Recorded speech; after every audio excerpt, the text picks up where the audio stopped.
You know, when I think if the apocalypse comes, you know, I think I'm just gonna like die. Like, let them eat me, right? I think it'd just be really like pointless. Like, what am I gonna do, you know?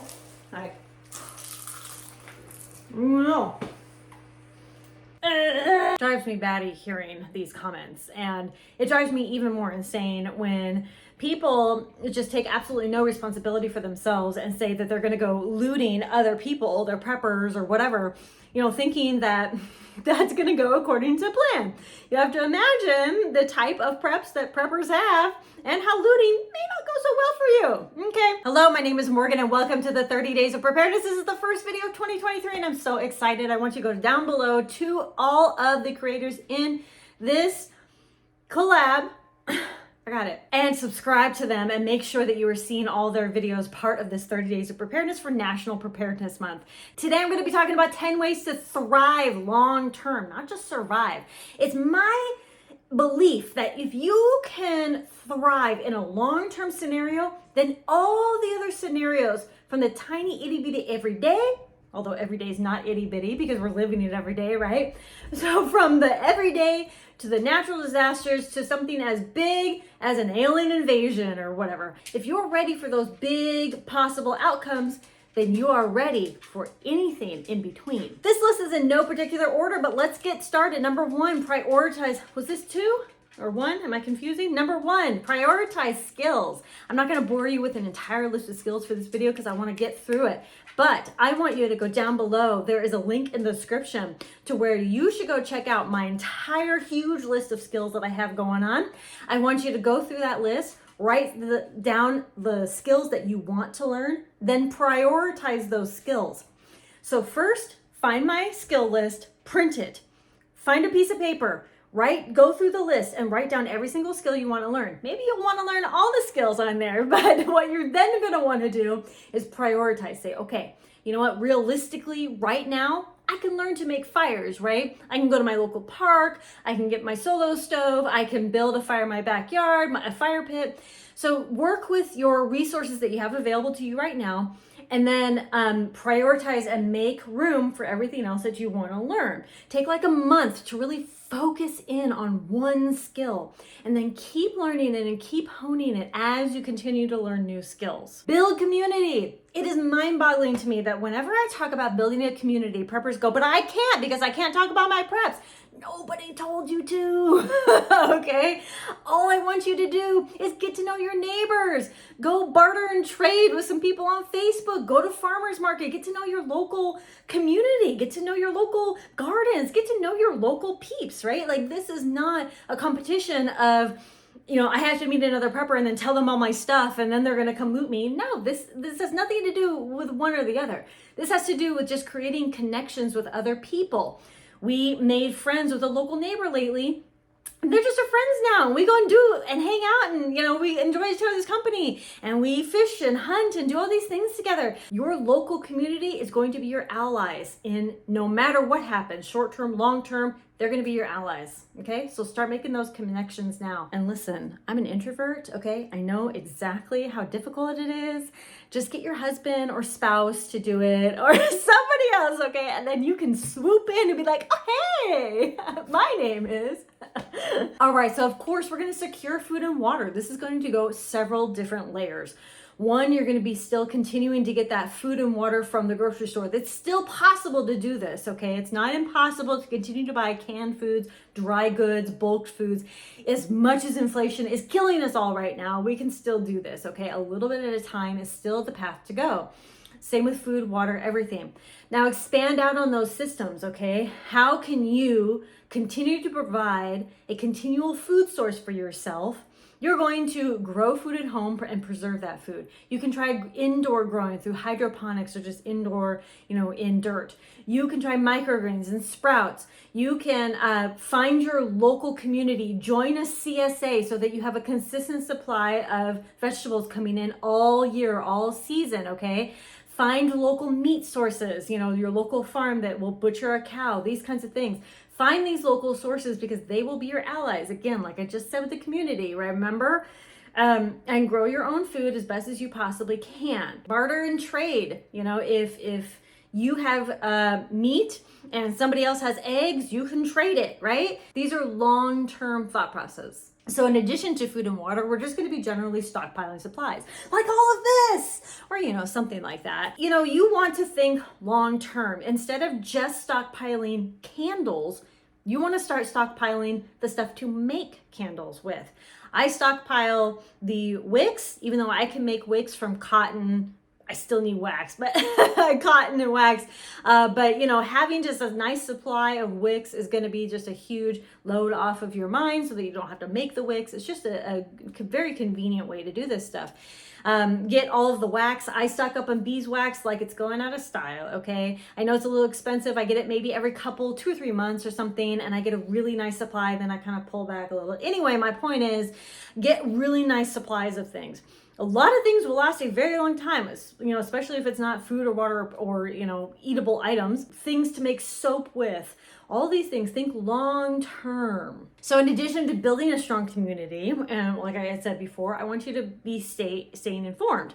With AM/FM radio, a hand crank radio, ham radio, GMRS, whatever you have to. It's a little confusing to me when people just totally write off radios because they don't have anybody to talk to. But it's not just about talking to people, it's about gathering information and knowing what the heck is even going on. If you're in a situation in which the TV is not working, internet's not working, all of these things are not working, then we are going to need some way to continue to gather information, whether that's through the whispers in the wind, or if it's through ham radio where people are still being able to talk, with ham radio that gets long distances, or GMRS, or whatever the case may be, and to continue to gather that information. Talking about super long term and power outages, I do want to mention energy sources: solar, wind, passive.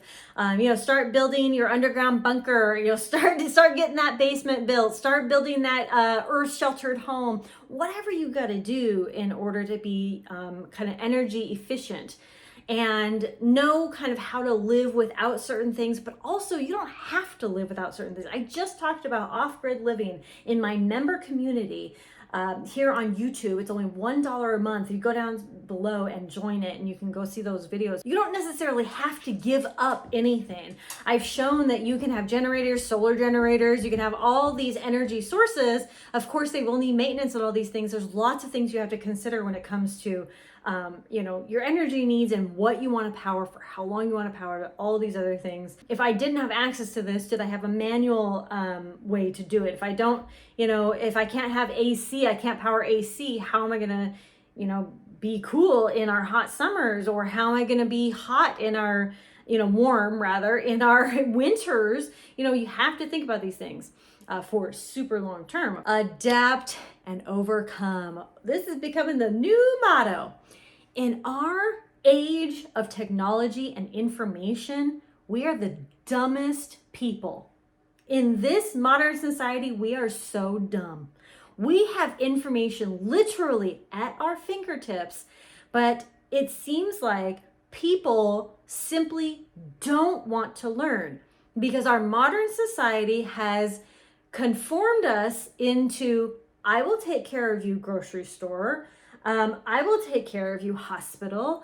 I will take care of you, Amazon, right? Like all of these things. I don't think that they're killing us. I think that they are making us so codependent that we can't even think outside of it, outside of a life without them. And see, that's where us preppers need to come in. Continue to live this modern lifestyle. Continue to do that. There's nothing wrong with it. But also know that nothing is guaranteed to us. Absolutely not a dang thing. Not the grocery store, not Amazon. But I remember going to the library, okay? And I remember getting like a reference card and like going up to the librarian and, and then having to go like find this book. Morgan, you're showing your age. You better shut up. My point is, in our age of information, we should be more knowledgeable than we ever have in our life. I tell my kids to this day, when they ask a question and I don't know it and they don't know it, I say, well, how can we figure it out? And they say, well, we can look online, we can watch a YouTube video, we can go to a book. Why do they say that? Because that's what I do every single time they have a question. I say, you know what? Sometimes I know and sometimes I don't. No, we don't all know everything. So I say, you know what? I don't know that. Let's head on over to Google and see how we can find this answer. So now they have the tools. And the other day I even said to them, I said, they asked me a question and I said, well, I'm not sure. And they said, well, let's look it up. And I was like, oh, you little. And so it's what I'm saying is we need to learn to adapt. We need to learn to overcome our obstacles. People come to me all the time. That's not going to work for me. That's not going to work. That's not going to work. Fine, then find something that will. Okay? If my topics don't work for you, if my advice and tips don't work for you, find something that will. Because when it comes to long term, you are going to have to be constantly adapting, adjusting, and overcoming. Even with just everyday life, you have to constantly be adapting and overcoming. So figure it out. Maintain a physical and mental health. I asked my general question, like, hey, what are you all doing to prep this week? And somebody said, well, this isn't prepping related, but I'm going on a 5K. And I'm like, that is absolutely prepping related. Health, your physical health and well-being, that's 100,000% prepping related. We need to take our physical and mental well-being into better consideration, because as much as this modern world is full of convenience, it's also full of stressors. It is full of anxiety. It is full of, social media and the news bombarding us every 12 seconds about the world ending. So we need to take care of ourselves, however that looks, mentally and physically. There is just no negative to taking care of yourself. You will live better, live longer, be healthier, happier. There's just all upsides. Planning for defense. You need to be planning for your personal defense as well as your home defense. I highly recommend walking around your home and just getting a feel for how you think your house would look like to an outsider. Does it look like you could easily get into a window? Does it look like that back door could be easily jimmied open? Do you have alarms? Do you have cameras? Do you have what else? Do you have kick plates? Do you have secured locks? Do you have deadbolts? All of these various things are not necessarily going to keep everybody out. They are going to be a deterrent, okay? A lot of these things when it comes to home defense and personal defense are a deterrent. Situational awareness, it's a deterrent. It's keeping you avoiding, it's keeping you safe, it's keeping you away from bad situations because you are situationally aware of what is happening. The firearm that I carry on me every single day, absolutely last resort. Situational awareness, de-escalation are my first two things that I will be doing. Avoidance, these kinds of things, they are things that I will be doing long before my firearm ever comes out. And especially, that's the same with home defense as well. All these things, the cameras, the kick plates, all these things that are deterrents or that can slow somebody down is going to get me ready in a defensive situation, right? And we do have to run drills for this stuff. We have to run drills with our children, run drills with our husbands, our spouses. I always say husbands because I have a husband. Our spouses, run drills with your peeps, okay? Make sure they know what to do. And this is important for fire drills and, not just, somebody trying to break into our home, but, all sorts of things that could potentially impact your home. I have links down below for lots of things. I highly suggest you go down and just start clicking links, right? Just start randomly clicking all the links, okay? All right, and the last one is, if you want to be prepared long-term, then you must be subscribed to my channel and subscribe to all the other channels down below listed in the description. I'm just kidding. No, that will help your chances, that's for sure. But my actual last tip, and I do highly recommend you go check out all of those channels down below and subscribe to them because they are amazing channels. The very last tip, for real, is preserve your knowledge. and preserve information in general. The other day, we were using our homemade toothpaste, and my daughter said, how do you make this? And I said, oh, it's just, baking soda, coconut oil, and peppermint. And she said, I want you to write this down in my journal so that I know how to do it. And I was blown away that she said that. And I was like, I'm going to do that. And then I started thinking, I print all the recipes and how-tos, and I buy all the books, and I do all this stuff, not just for me. I do this stuff so that my kids can continue to learn. I teach them things every single day. But information and knowledge can be lost. So I want you to do your best to preserve that information, not just for yourself, right? Because sometimes I'll do like a DIY or something, and I'm like, you know what? I want to do that again, but I forgot. And so I'll go to my printed recipe or instruction guide, and I'll look at it again. This is for everybody. It's for your children. It's for neighbors, family, friends, whoever who wants to learn this stuff. But not just information, but photos as well. And I've talked about this before, but a few times. But I really think that you should be printing your photos so that everybody has a chance to look at photos, to remember what happened, in our past. I love looking at photos and seeing this past life that we've lived, and it's very fun. And this is a history that we're making. And especially when it comes to long term, I want to preserve that as much as I possibly can. Write it down, print it, get the books, and do whatever you have to in order to preserve that knowledge, information, and your history, your own personal history, right? Your own personal background in history.